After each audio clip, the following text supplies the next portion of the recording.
ক্যানালওয়েস রোডের the park institute for girls, যেখানে গতকাল অর্থাৎ সোমবার 30 জন কাছাকাছি পড়ুয়া অসুস্থ হয়ে পড়েছিলেন, এবং সেখানে একদিন পর অর্থাৎ মঙ্গলবারও দেখা যাচ্ছে যে বেশ কয়েকজন পড়ুয়া অসুস্থ হয়েছে। এখনও পর্যন্ত মঙ্গলবার সকাল পর্যন্ত 2 থেকে 3 জন অসুস্থ হয়েছে, এবং ইতিমধ্যেই এই ঘটনায় স্বাস্থ্যমন্ত্রী আশ্বাস দিয়েছিলেন যে কী থেকে সমস্যা হচ্ছে তার পরীক্ষা করা হবে, এবং সেটাই আমরা দেখতে পাচ্ছি যে সেন্ট্রাল কিচেন, সেখানে স্বাস্থ্য ভবন থেকে আধিকারিকদের টিম তারা এসছে, এক্সপার্টদের টিম, তারা বিভিন্ন খাবারের নমুনা সংগ্রহ করছে।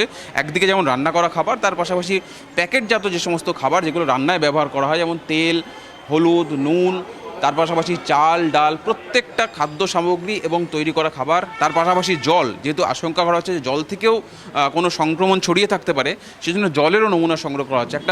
একদিকে স্বাস্থ্য ভবন, তার পাশাপাশি কলকাতা পুরসভা থেকেও যে স্বাস্থ্য বিভাগ পুরসভার তাদের আধিকারিকরাও তারা এসছেন। আমার সহকর্মী দীপঙ্কর জানাকে বলবো যে দেখো, প্রত্যেকটা বোতল থেকে প্রত্যেকটা যে প্যাকেজ মেটেরিয়াল খাবারের, যেমন তেল, নুন, ডাল, সবজি, তার পাশাপাশি চাল, প্রত্যেকটা থেকে স্যাম্পেল নেওয়া হচ্ছে, এবং জলের নমুনা সেটারও স্যাম্পেল নেওয়া হচ্ছে। জলের স্যাম্পেল ইতিমধ্যে নেওয়া হচ্ছে। তারপর যে সমস্ত মশলা ব্যবহার করা হয়, দেখতে পাবে যে স্বাস্থ্য ভবনের যে আধিকারিক তিনি এই মুহূর্তে হলুদ গুঁড়োর নমুনা সংগ্রহ করে তাদের যে রাখার কন্টেনার, সেই কন্টেনারে রাখলেন, এবং প্রত্যেকটা পুঙ্খানুপুঙ্খ তথ্য তারা সংগ্রহ করছেন, প্রত্যেকের সঙ্গে কথা বলছেন, এবং নমুনা সংগ্রহ করার জায়গা ভেতরে কিচেনের ছবিটাও দেখাবো, দেখতে পাচ্ছে যে প্রত্যেকটা জায়গা থেকে তারা নমুনা সংগ্রহ করছেন, এবং তৈরি করা খাবারও রয়েছে। গতকাল যে খাবার তৈরি করা হয়েছিল, সেই খাবারের কি থেকে সমস্যা, জল থেকে সমস্যা না কোনো খাদ্য সামগ্রীর থেকে সমস্যা, সেটা তারা দেখছেন।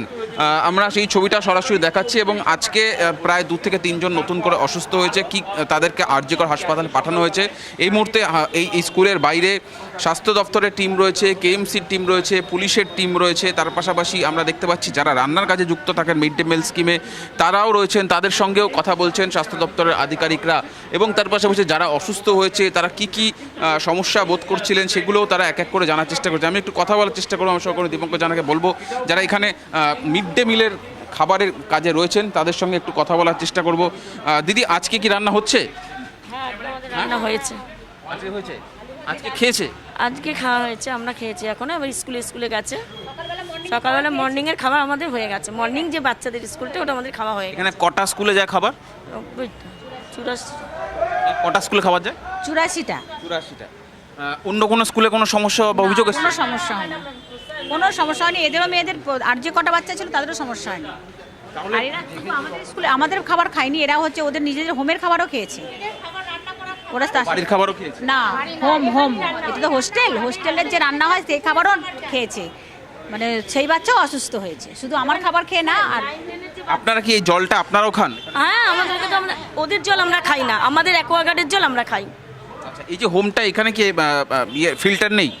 ওদের ওখানে ফিল্টারের ব্যাপারটা আমরা বলতে পারবো না, কারণ ওটা পুরোটাই আমাদের আলাদা, মিড ডে মিল আলাদা। যেহেতু 9-10-এর বাচ্চারাও ভর্তি হচ্ছে, তারা কিন্তু আমাদের মিড ডে মিল পায় না। তারা এই আমাদের 5 to 8। আপনাকে দেখলাম কিছু ডিম ফেলে দিন, ওগুলো কি নষ্ট হয়ে গেছিল? ওটা জাস্ট ফেটে গেছিল ডিমটা, কালকের ডিম, ওটা আমাদের স্টাফেদের জন্য রাখা ছিল।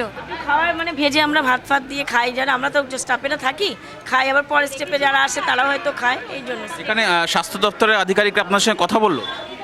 না, কথা বলছেন। কি স্যাম্পেল নিচ্ছে? ওনারা ওখানে কথা বলছেন, আমরা কিছু জানি না।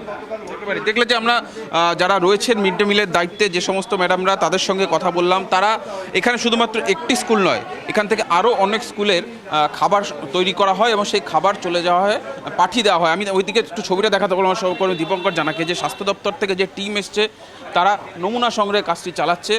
দেখতে পাবে যে এখান থেকে তারা যে হোম, সেই হোমেরও নমুনা সংগ্রহ করার জন্য এসছেন। এই কন্টেনারে তারা বিভিন্ন নমুনা সংগ্রহ করেছেন, সেইগুলো তারা দেখছেন। আমি একটু কথা বলার চেষ্টা করব। স্যার, কী স্যাম্পেল এখন আজ দেখছি এখানে কী স্যাম্পেল নিলেন? দেখতে পাচ্ছ তারা এখনও নমুনা সংগ্রহ যে কাজ, সেই নমুনা সংগ্রহের কাজে ব্যস্ত রয়েছেন। এখানে দুটি জায়গা রয়েছে, একদিকে সেন্ট্রাল কিচেন রয়েছে, তার পাশাপাশি একটি হোম রয়েছে। গতকাল যে সমস্ত পড়ুয়ারা অসুস্থ হয়েছিল তারা একদিকে যেমন হোমের খাবার খেয়েছে, তার পাশাপাশি এই যেখানে যে জায়গাটিকে বলা হেসেল, মূলত সেন্ট্রাল কমিউনিটি কিচেন, সেখানকার খাবারও খেয়েছে। কোন জায়গার খাবারে সমস্যা রয়েছে বা কোন জায়গার জলের সমস্যা রয়েছে সেটা সম্পূর্ণ পরীক্ষার পরেই বোঝা সম্ভব হবে, তেমনটাই জানানো হচ্ছে। পরীক্ষার রিপোর্ট আসার পরে সম্ভব হবে। তবে আজকেও রান্না হয়েছে, এবং এখান থেকে অন্যান্য স্কুলেও গিয়েছে, সেই খাবার তৈরি করা খাবার গিয়েছে। সুতরাং এই মুহূর্তে একদিকে যেমন যাদের চিকিৎসা চলছে, তাদের চিকিৎসার পর তাদের যে সমস্ত শারীরিক পরীক্ষা, রক্ত পরীক্ষা হবে, সেখান থেকে যেমন জানা সম্ভব হবে, তার পাশাপাশি এই খাদ্য সামগ্রী, জল, সেগুলিকে পরীক্ষার পরেই স্পষ্ট হবে যে কোন জায়গায় কী কারণে এই এতগুলি পড়ুয়া অসুস্থ হলো এবং তারা কি অবস্থায় রয়েছে সেগুলি স্পষ্ট হবে। কি নিলেন এখান থেকে? আমরা কিছু নিই, আমি কিছু নিইনি, ওই ভেতরে নিচ্ছে। কি দেখছেন আপনারা? দেখেছি, শুধু দেখছি, শুধু আমরা দেখছি। আমরা হেলথের লোক আছি, এসেছি, দেখছি। আমরা হেলথ ডিপার্টমেন্ট আপনার কেএমসি থেকে এসেছেন? হ্যাঁ। কি মনে হচ্ছে কোথায় সমস্যা হতে পারে? জলের সমস্যা হতে পারে, অন্য কিছু না, জল নিয়ে। আচ্ছা, মানে সন্দেহ হচ্ছে জলেই সমস্যা। কারণ খাবারের সব স্যাম্পল ঠিক আছে, খাবার দিকে ঠিকই হচ্ছে, সবাই তো খাচ্ছে, জলের জন্য হতে কেউ পারে। বলছে যে এই হোমের খাবার খেয়েছে বাচ্চারা, এইটার খাবার তো অন্যান্য স্কুলেও যায়। না, এই যদি হলে সবারই হতো, হলেই তো সবারই হতো না। কারণ আশঙ্কা যে হোমের সমস্যা থাকে। জলই সমস্যা আমাদের যতটুকু। আপনার নাম? আমার নাম এমডি সুভান, আপনার পরিচয়? Health department. অর্থাৎ কলকাতা পুরসভার যে হেলথ ডিপার্টমেন্ট তার আধিকারিকদের সঙ্গে আমরা কথা বলছিলাম। তাদের আশঙ্কা যে জলেই কোনো রকম সমস্যা থাকতে পারে, যদিও রিপোর্ট আসেনি, চূড়ান্ত রিপোর্ট আসলে গোটা বিষয়টা স্পষ্ট হবে। আরজিকর থেকে তো তারা ব্যবস্থা নিয়েছে, আমার এখান থেকে আমার ফুড সেফটি অফিসাররা তারা দেখছে, কেএমসি থেকে এসেছে, ঠিক আছে। আর আমার নর্থ 24 পরগনা থেকেও টিম আসছে, তারা সবাই দেখছে, জাজ করছে। দেখা যাক, ইমিডিয়েটলি এক্ষুনি কোনো কমেন্ট করাটা ঠিক হবে না ভাই, আপনারা তো বুঝলেন। লেটস সি, না এর কোনো মানে নেই, হতেই পারে, দেখা যাক। হ্যাঁ, ওদের স্টুল স্যাম্পেলগুলো দেখি, বুঝতে পারছেন যে সেটা আরজিকর থেকে করা যাবে, দেখা যাক। কোনো একটা ফুড ব্রন হয়েছে আশা করছি। এবার আমাদের এটা পুরোপুরি যতক্ষণ না আমরা ল্যাবরেটরি ইনভেস্টিগেশনস করছি ততক্ষণ আপনাদেরকে কমেন্ট করাটা বোকামি হবে, ঠিক আছে। ফুড স্যাম্পেলগুলো সব কটাই নেওয়া হয়েছে এবং সেই সঙ্গে সঙ্গে আমাদের ফুড সেফটি অফিসার যারা এসেছেন তারা প্রত্যেকটা স্যাম্পেল কোন মানে ব্র্যান্ডের ইউজ করছে, কি বৃত্তান্ত, তার সঙ্গে জলের স্যাম্পেল নেওয়া হয়েছে, দেখা যায়। দেখা যায়। যারা মিড ডে মিলের কাজ করেন তাদের বক্তব্য যে এখান থেকে প্রায় 83টা স্কুলে খাদ্য সামগ্রী যায়, তৈরি করা খাবার যায়। যদি খাবার থেকে কোনো সংক্রমণ হতো তাহলে অন্য স্কুলেও একই সমস্যা হতো, কিন্তু এক্ষেত্রে দেখা যাচ্ছে যে অন্য কোনো স্কুলে এই ধরনের অভিযোগ আসেনি। তাই জল থেকে সমস্যা হচ্ছে কিনা, তাই প্রত্যেকটা জায়গা থেকে, একদিকে যেমন এদের আবাসিক হোম, সেখান থেকে তারা জলের নমুনা সংগ্রহ করছে, তার পাশাপাশি তৈরি করা খাদ্য সামগ্রী থেকেও নমুনা সংগ্রহ করা হচ্ছে, একেবারে অসুস্থতা কেন তার একেবারে শিকড়ে পৌঁছানোর জন্য, জানার জন্য সমস্যা কোথায়, তার পাশাপাশি সেটার সমাধান করার জন্য স্বাস্থ্য দপ্তরের টিম এসে পৌঁছেছে। ক্যামেরা দীপঙ্কর জানার সঙ্গে সুজয় পাল, TV9 বাংলা, কলকাতা।